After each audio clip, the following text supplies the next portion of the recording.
There are plenty of great songs. Songs that have delighted thousands, millions around the world. But there are some songs that go even further than this.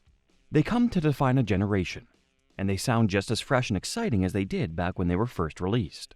Even so, many years down the line. The Middle is one of those songs. Jimmy Eat World have released 10 full-length albums and have the kind of setlist that most bands can only dream of. But it's The Middle that remains their biggest hit to date, and it's this track that has transcended the band and taken on a life of its own. A life no one could have ever expected.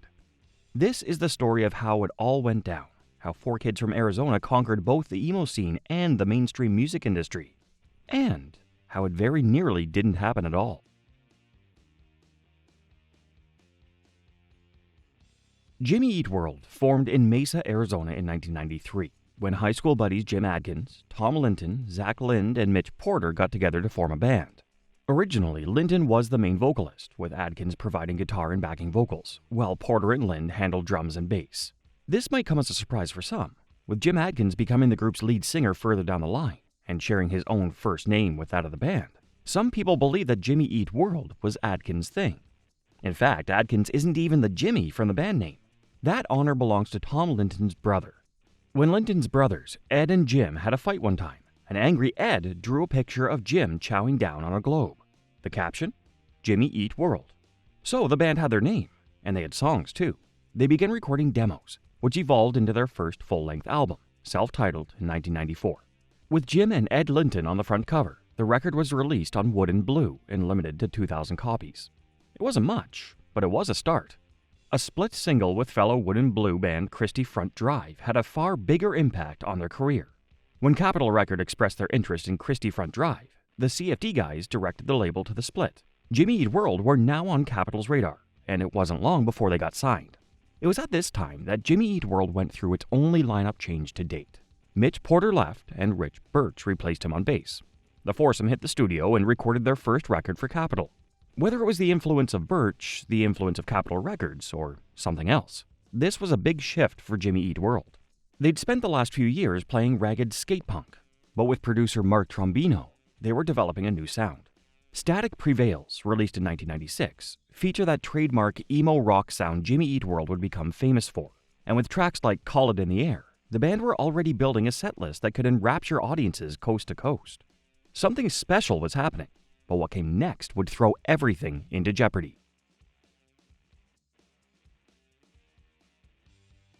In 1999, Jimmy Eat World released a record that changed the course of emo. Clarity is a stunning work, and a record that is name-checked by many of the genre luminaries who would follow. The band are still enormously proud of Clarity, as they should be. It's a work of art, and tracks like Lucky Denver Mint are some of Jimmy Eat World's very best. Too bad Capitol Records didn't see it that way. They wanted the guys to record a more straightforward pop-punk record, something that was going to fly off the shelves. But Jimmy Eat World were artists, and they had a vision. Their vision was for something a little darker and harder-edged, something that was going to elevate them to the pantheon of emo and post-hardcore. And they managed it. The record still features highly on lists of best post-hardcore records of all time. Too bad it didn't sell so well back in 1999. Expecting a hit, the band's label bosses weren't happy. They dropped Jimmy Eat World after only 2 records. This would have broken most bands. This would have sent most musicians scurrying back to their day jobs and their parents' houses, giving up on that dream of a music career forever. Not Jimmy Eat World. First, they released a collection of singles and B-sides, hoping to raise some money to record their new album. Next, they toured. A lot. Not only that, but they parted company with their management team and did it alone. This hard work began to pay off, and sales of Clarity really started picking up. Their efforts didn't go unnoticed. DreamWorks had been following their progress closely, and they were impressed. Was a new chapter about to begin for the band?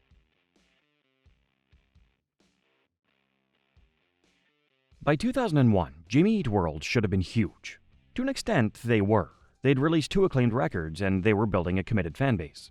But to the guys in the band, it probably didn't feel that way. All 4 members were working part-time jobs and struggling to make ends meet. But they were still recording.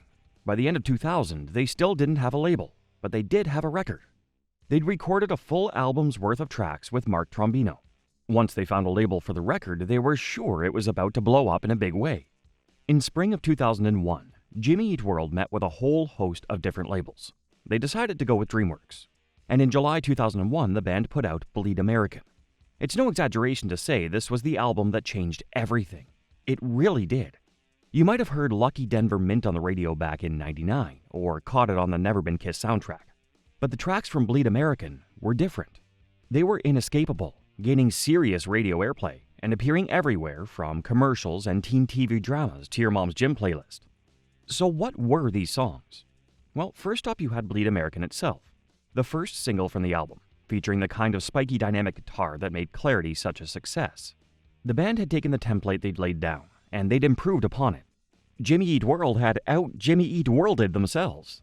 But just a couple of months later, the world changed. Not just Jimmy Eat World, the whole world. The September 11th attacks that same year pierced the very heart of American society and changed the global geopolitical landscape forever. Suddenly, the title Bleed American didn't seem quite so cool. The single title was changed to Salt, Sweat, Sugar from the song's opening line. The album became simply Jimmy Eat World, self-titled. In those difficult post-9/11 months, there was no place for cynicism. Smart, bratty, tongue-in-cheek humor just wasn't going to cut it. People were hurting, and they needed something simple, straightforward, and positive to uplift them. Jimmy Eat World had just the thing. In November 2001, they released The Middle, and it was exactly what society needed. Don't get me wrong, Jimmy Eat World weren't out to solve everyone's problems and bring about global peace. They couldn't do that. They were just a band. Instead, they did what they could, bring a bit of positivity and joy back into life. The Middle is not a complicated track.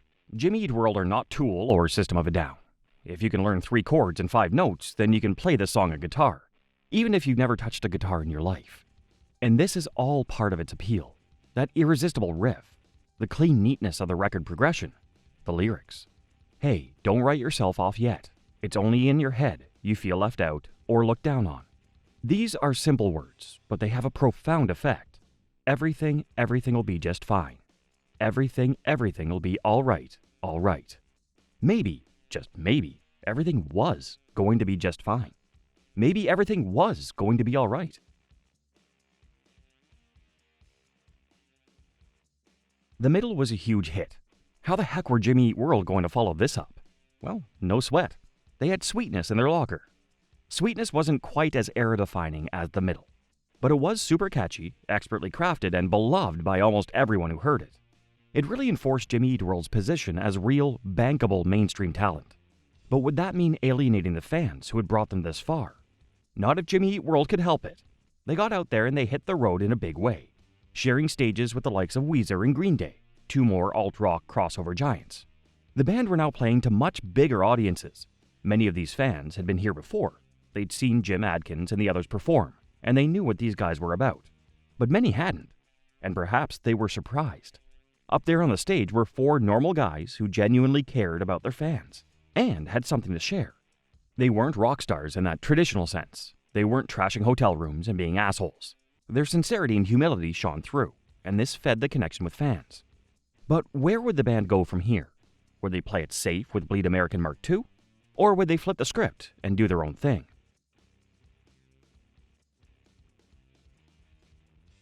They'd choose the latter option. They'd do their own thing. After 2 years of touring, the band were ready to record a new album. They got back into the studio with Mark Trombino, the producer who had helped nail down that crisp and fresh Bleed American sound. But things weren't going quite so well this time. After a few failed sessions, band and producer clashed and Trombino left the project.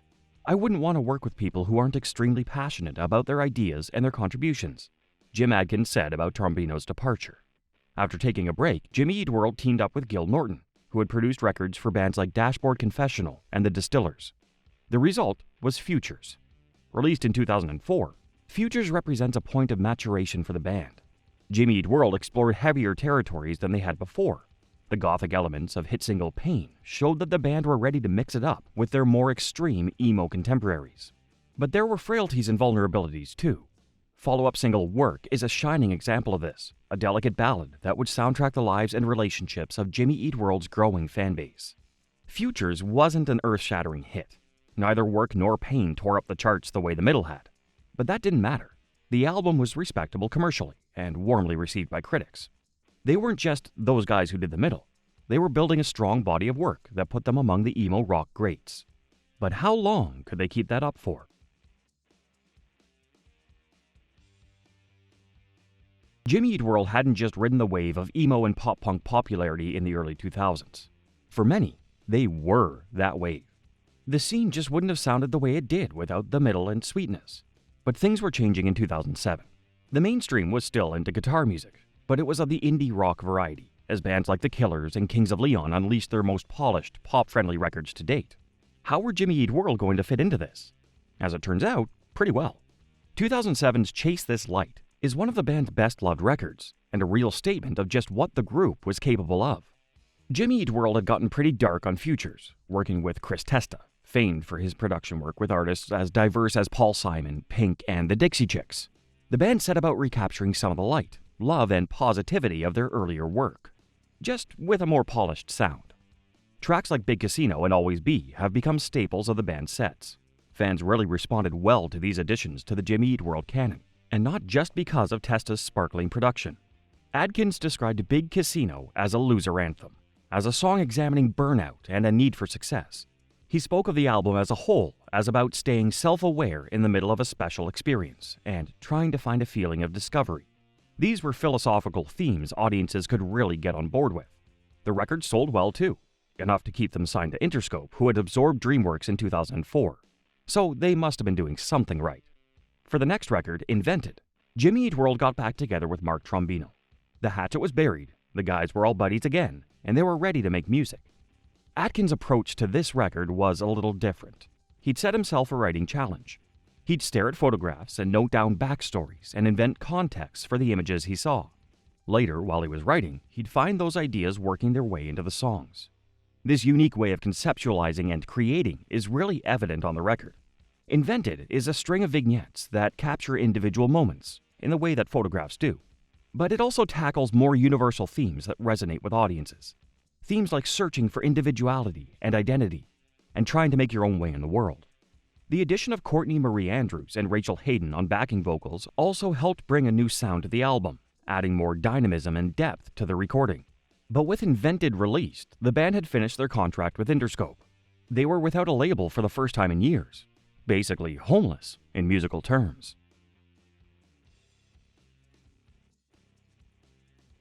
Jimmy Eat World might have been musically homeless, but they held all the cards. Don't forget, this was a big band. Whenever they released a record, they could bet there'd be a legion of kids queuing up to buy it.